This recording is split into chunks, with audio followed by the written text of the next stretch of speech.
What's up guys and welcome. You are watching Fazi Fitness. It's not exactly mind-boggling that Greene is playing that same card, that same gimmick all over again.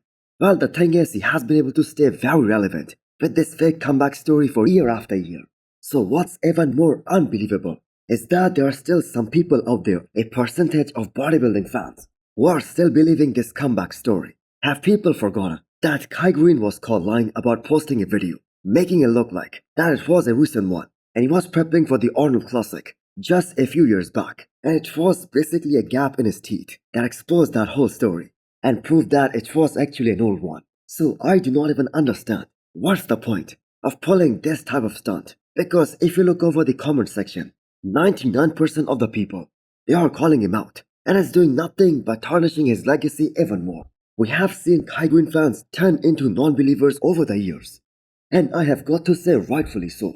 I mean, the man did this every year, and that happened up until 2 years ago, when he dropped this hint that a comeback is in play to stay relevant, and eventually nothing happened. And the bodybuilding community just got sick and tired of this whole shebang. Yes, I know he was a great bodybuilder in his prime, one of the best ever to step on that Miss Olympia stage. And if it wasn't for Phil Heath competing at that time, Kai probably would have won 4 or maybe 5 Miss Olympias. But history books will remember Greene as the guy who gave up after 2014 and the man who ran from the fight. And at this point, if he's playing that same comeback card once again, saying he hasn't officially retired, he's just being dishonest with his fans. And let me remind you guys, he's about to turn 50 years old. So there is no way any comeback is happening at this stage, even if he wanted to. Guys, Mr. Olympia Signature Series is now live on hostel.com. Use the code FAZI10 to get 10% discount. And click the arrow below to check out all the hostel products. Next up, we have a 6 weeks out physique update from the man who I believe can shock the bodybuilding world this year. GoodVito, getting ready for this upcoming Arnold Brazil, which is happening in April. And so far there hasn't been any big announcement from any other big competitors for that show specifically.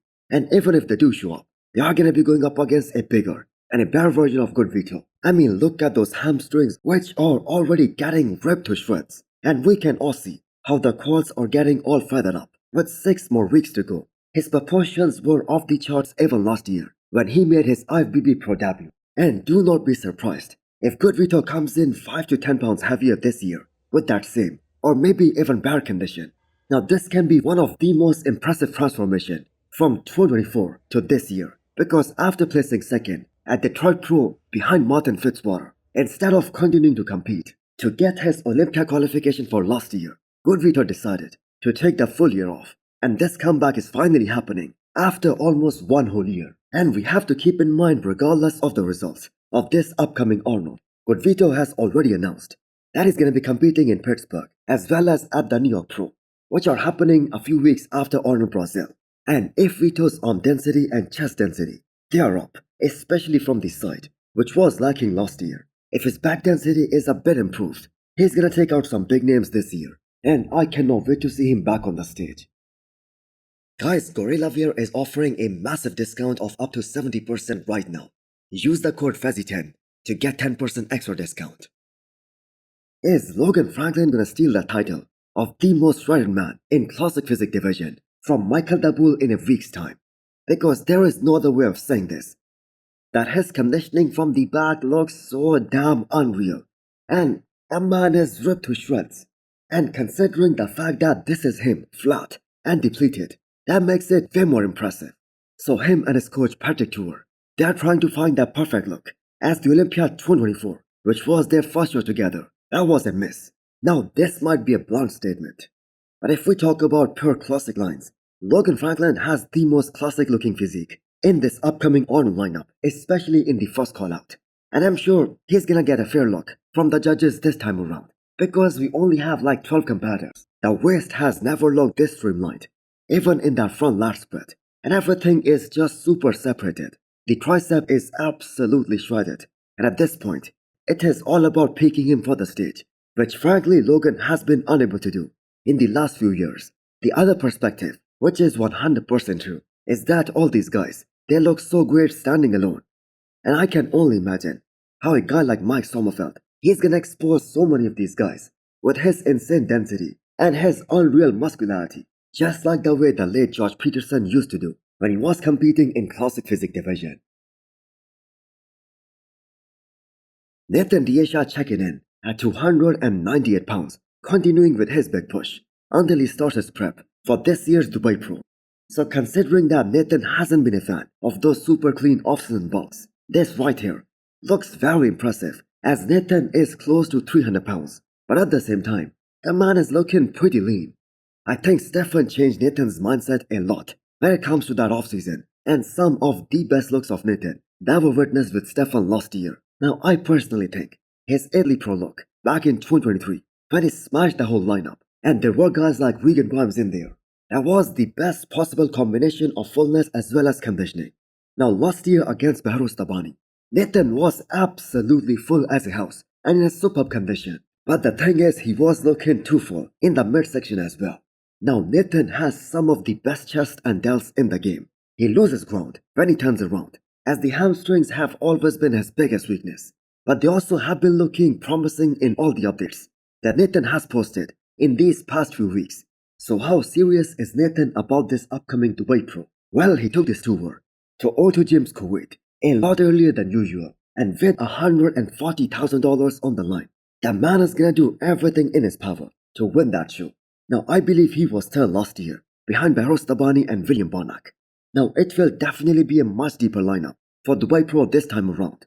So Nathan better bring his A game. I am pretty sure ever since turning pro, Hunter hasn't taken this much time off from all the super supplements, as it has been almost 4 months since his last competition, which was of course the Olympia last year, and where we saw Hunter bring the best look of his entire pro career, especially the one at the prejudging. Now I know he did not get the placings that he was looking for, as his aim was top 5, but he landed in the top 6. But considering the fact that he kinda faded from the prejudging to the finals, that makes it more realistic that he can certainly move up if he's able to peak 100% right for both the prejudging as well as for the finals. Now Hunter isn't missing in the size department. He is one of the biggest guys in the men's open division right now. The thickness and the density that this guy has, especially from this side, that is top notch. And that additional size, that is what puts him ahead of guys like Rafael Brandao, who has better body than him. But Rafael isn't even close to the level of thickness that Hunter brings to the stage. So by this recent caption, we can assume that Hunter is just running TRT at the moment, and the size that he has been able to maintain for this elongated period of time, that is simply amazing. Now I can only imagine how fresh his receptors are gonna be this time around, and how they're gonna fire up more than ever once he gets back on that cycle, and that time is coming very soon. Now let's take a look at the legendary Brian Buchanan winning the NABA Mr. Universe overall. And thanks to Bodybuilders Without Borders IG page for posting this video, as more and more people, they need to look at this masterpiece, as no one beats this type of chest to waist ratio, even though we have seen so many genetic freaks in classic physique division coming out every single year. So the closest someone came to that level where Brian Buchanan was, that was Steve Laureus. And I think most of you guys are gonna agree on that. So there are guys in classic physique who have unbelievably small waistline, like Yemi and Niall, but the overall muscularity, that is not there just yet. Now one can only imagine what a guy like Brian Buchanan could have achieved if he had bigger legs. And you can see, when Brian hits those back shots, the level of detail in the hamstrings and the glutes, that isn't there. Now those were different times and different judging criterias, especially in comparison to today, where those shredded and ripped glutes, they are considered a visual sign of someone being in a top-notch condition. Now the classic physique star Steve Laureus, or you can call him the modern era Brian Buchanan, he is off social media. He totally vanished from the scene, and it was the health side of things that made him retire so early. So hit the thumbs up button if you liked the video, and smash the subscribe button if you wanna come back for more. Thanks for watching.